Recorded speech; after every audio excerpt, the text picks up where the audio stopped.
Shalom. Salam damai sejahtera buat semua anak-anak Tuhan. Puji syukur kepada Tuhan, kita memasuki hari Minggu yang kedua, Minggu Epifani yang pertama. Jadi istilah Epifani itu adalah sebuah istilah gereja yang memberi tanda bahwa Yesus mulai dimunculkan dalam kehidupan bergereja. Jadi bagaimana Yesus disaksikan, bagaimana Yesus dinyatakan kepada dunia. Saudara-saudaraku yang kekasih, bacaan yang terbaca dari Injil Yohanes diberi tema kesaksian yang menuntun orang kepada Kristus. Pertanyaannya, kesaksian seperti apa? Hari ini kita membaca tentang murid-murid Yesus yang pertama. Saya mencatat ada 4 nama murid yang disebut dalam bacaan kita: Andreas, Simon, Filipus, dan Nathanael.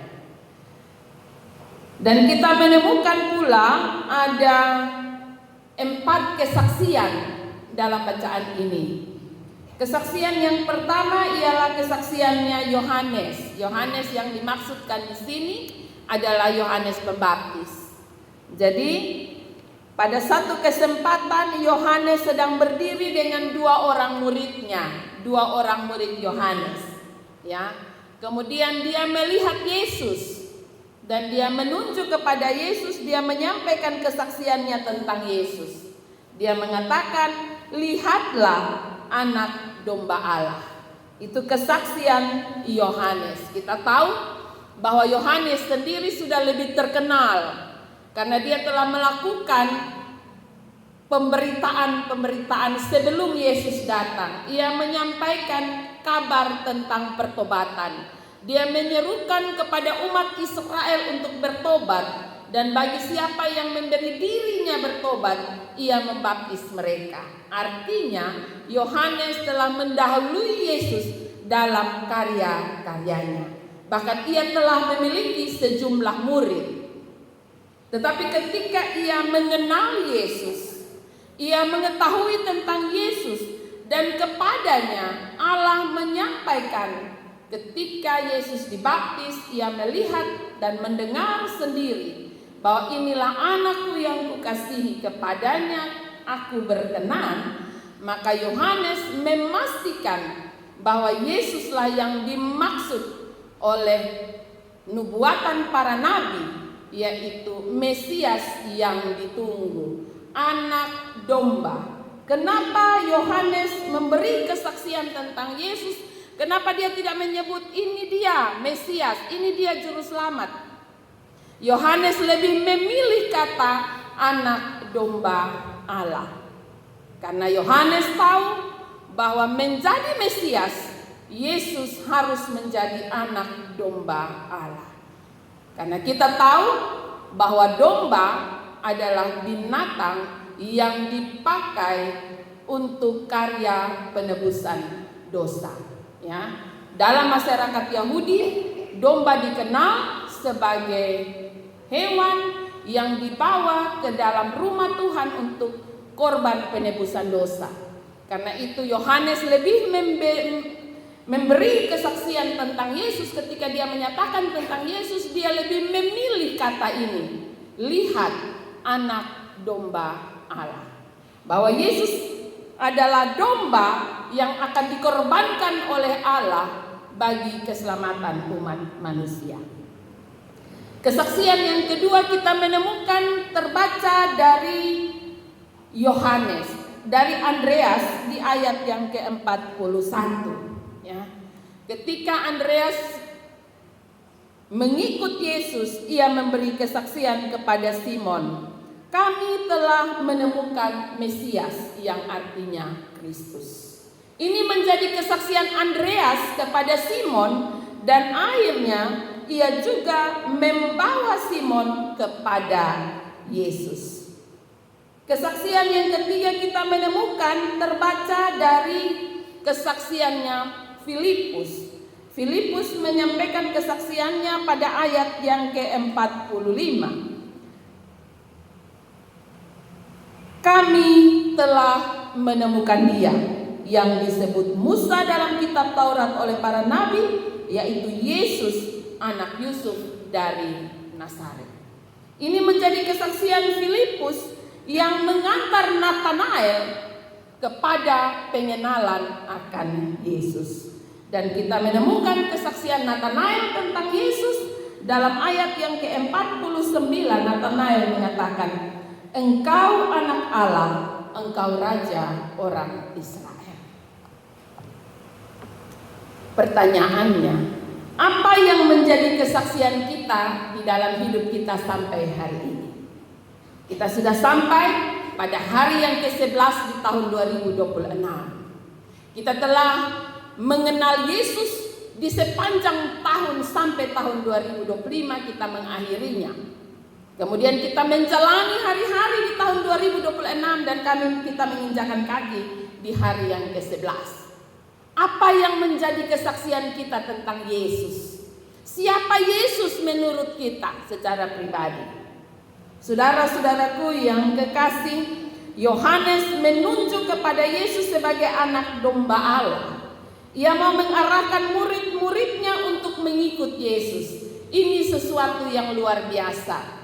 Dia telah menjadi besar, dia telah memiliki begitu banyak pengikut, tetapi dia lebih memilih untuk menjadi semakin kecil dan Yesus semakin besar ketika ia sungguh-sungguh mengenal Yesus.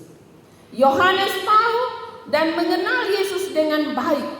Kita dapat membaca itu dalam ayat 32 sampai 34. Bagaimana Allah bertindak memperkenalkan Yesus kepada Yohanes. Pengenalan akan Yesus membuat ia merasa perlu untuk menyaksikan dan memperkenalkan Yesus kepada semua orang. Pengenalan dan perjumpaan pribadi dengan Yesus mempersiapkan para murid untuk kemudian menjadi murid-murid yang sejati. Murid-murid yang tahu dan kenal secara baik siapa guru mereka. Mereka akan menyaksikan lebih banyak karya-karya Yesus yang lain. Saudara-saudaraku yang kekasih, kalau kesaksian Yohanes membuat 2 orang mengikut Yesus, kesaksian Andreas membawa Simon kepada Yesus, dan di saat itu Simon diberkati dengan nama yang baru. Kesaksian Filipus membawa Natanael kepada Yesus, dan pada akhirnya melahirkan kesaksian Natanael serta ia diberkati. Maka pertanyaannya ialah, apa yang menjadi kesaksian kita di dalam hidup kita? Apa yang menjadi kesaksian saudara? Dan sudahkah kita membawa orang untuk mengenal Yesus atau belum? Sudah 11 hari kita menjalani tahun 2026. Apa yang sudah kita saksikan tentang Yesus di dalam hidup kita? Sudahkah kita membawa orang kepada Yesus? Sudahkah kita memperkenalkan Yesus secara benar kepada orang lain? Ya. Apa yang sudah kita saksikan tentang Yesus sendiri? Saudara-saudaraku yang kekasih, dalam bacaan ini pun kita menemukan Yesus bertanya kepada 2 murid yang datang. Dia bilang, "Apa yang kamu cari?" Pertanyaan ini pula mengantar kepada saya dan saudara. Kita mulai memasuki tahun 2026. Apa yang kamu cari? Ya. Ini mestinya mengantar kita untuk selalu mencari Yesus atau cari apa? Ya. Apa yang sebenarnya kita cari dalam hidup ini? Kalau kita dulu rajin sekolah minggu, tentu kita ingat ada satu lagu sekolah minggu yang begitu dekat dengan kita. Cari apa di dalam dunia? Ya. Teman majelis, Oma Oci juga selalu menyatakan ini. Cari apa di dunia?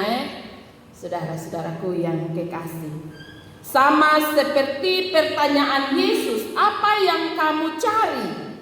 Mereka mengatakan, di mana kamu tinggal? Engkau di mana?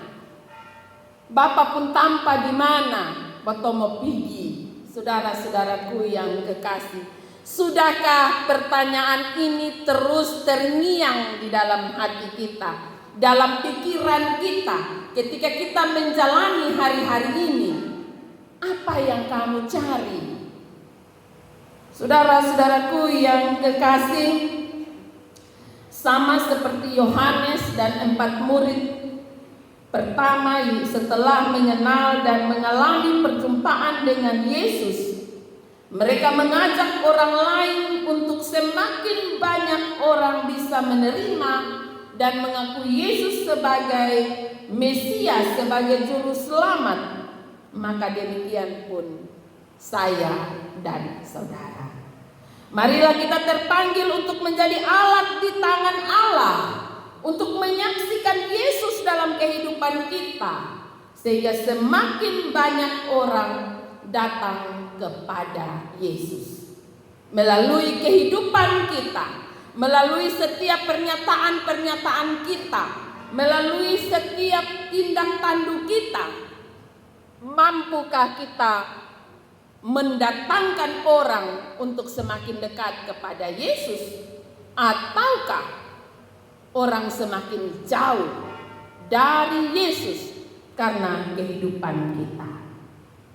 Simon diubah Yesus menjadi Kefas. Nathanael disebut sebagai Israel sejati. Demikian pula kita, sama seperti Simon dan Nathanael yang memberi diri untuk diubah oleh Yesus. Maka saya mengajak kita semua untuk bersedia diubah oleh Yesus menjadi manusia baru di dalam Kristus. Kita dipilih oleh Kristus untuk terus menjadi saksi-saksi yang benar. Karena itu tetaplah setia. Jangan ragu dan gentar. Tetaplah terus bersaksi kepada dunia. Ajaklah sebanyak mungkin orang untuk menerima Tuhan Yesus sebagai juru selamat pribadi, sebagai orang-orang yang memiliki kerinduan untuk mencari Yesus. Karena itulah arti kehadiran Yesus di tengah dunia ini. Ia mau hadir bagi saya dan saudara sebagai Tuhan dan juru selamat pribadi. Ia mau mengenal dan merangkul lebih banyak orang, dan kita menjadi alat di tangan Allah untuk terus menyaksikan Yesus dalam kehidupan kita. Dimanapun kita berada, di tempat kerja kita, di kebun dan ladang, di tempat sekolah kita, atau di mana saja, di tempat-tempat publik, jadilah orang yang berani untuk terus menyaksikan tentang Yesus yang adalah Tuhan dan Juru Selamat. Ya, jangan pernah malu ataupun takut dan gentar. Ya, kadang-kadang bisa saja kita malu untuk menyampaikan kepada dunia bahwa saya sungguh-sungguh anak Tuhan.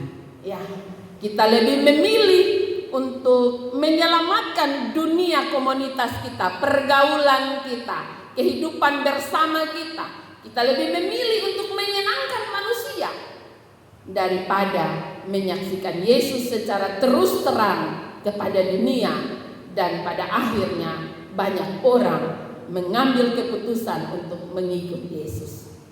Tetaplah berjalan dalam kesetiaanmu kepada Tuhan. Beranilah bersaksi kepada dunia. Nyatakanlah Tuhan Yesus sebagai Tuhan dan Juru Selamatmu secara pribadi, secara terang-terangan. Jangan pernah takut, karena waktu Tuhan tidak lama lagi. Tuhan Yesus memberkati firman-Nya. Tuhan Yesus memberkati saya dan saudara untuk terus menjalani hari-hari kita menjadi orang-orang yang bersaksi dengan benar. Amin.